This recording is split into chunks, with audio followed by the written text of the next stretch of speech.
অন্ডালের Sinduli rail লাইনের আদুরে ফাঁকা জায়গায় বৃদ্ধার মৃতদেহ উদ্ধার ঘিরে চাঞ্চল্য। ঘটনাটি মঙ্গলবার সকালে স্থানীয় মানুষদের চোখে আসে। মৃতা বৃদ্ধার নাম নিভা আচার্যি, বয়স আনুমানিক 70 বছর, দক্ষিণখণ্ড গ্রামের হাঁসডিয়া পাড়ার বাসিন্দা। স্থানীয় সূত্রে জানা যায়, নিভা দেবী দীর্ঘদিন ধরে মানসিক রোগে ভুগছিলেন। মাঝে মধ্যে তিনি না বলে বাড়ি থেকে বেরিয়ে যেতেন এবং বাড়ি ফিরতেন নিজের খেয়াল খুশি মতোই। মঙ্গলবার সকালে অন্ডালের সিঁদুলি রেল ফাটকের অদূরে একটা ফাঁকা জায়গায় পড়ে থাকতে দেখা যায় নিভা দেবীকে।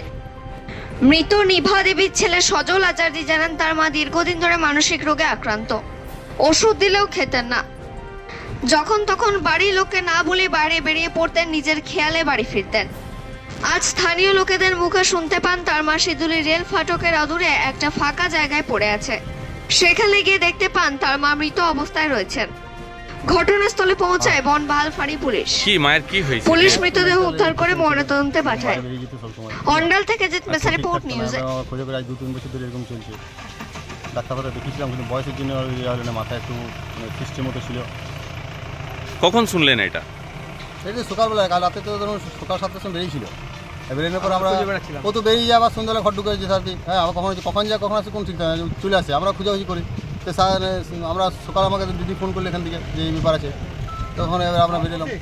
মায়ের নাম কি আছে? নিভা আচার্যি। বয়স কত হবে? বয়স কত হবে? 71। ডাক্তার দেখিয়েছেন?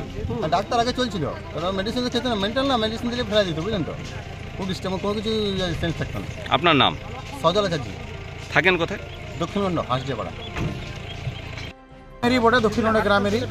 তো ওনার একটু মেন্টালি প্রবলেম ছিল, সকাল থেকে বাইরে বেরিয়ে যেত, ঘুরে বেড়াতে এদিক ওদিক। আমরাও দেখেছি গ্রামে ঘুরতে, আমরা যখন দেখতে পেতাম খবর দিতাম তাদের ছেলেকে যে তোমার মাকে এখানে দেখলাম, ওরা আবার রিকভারি করে নিয়ে যেত।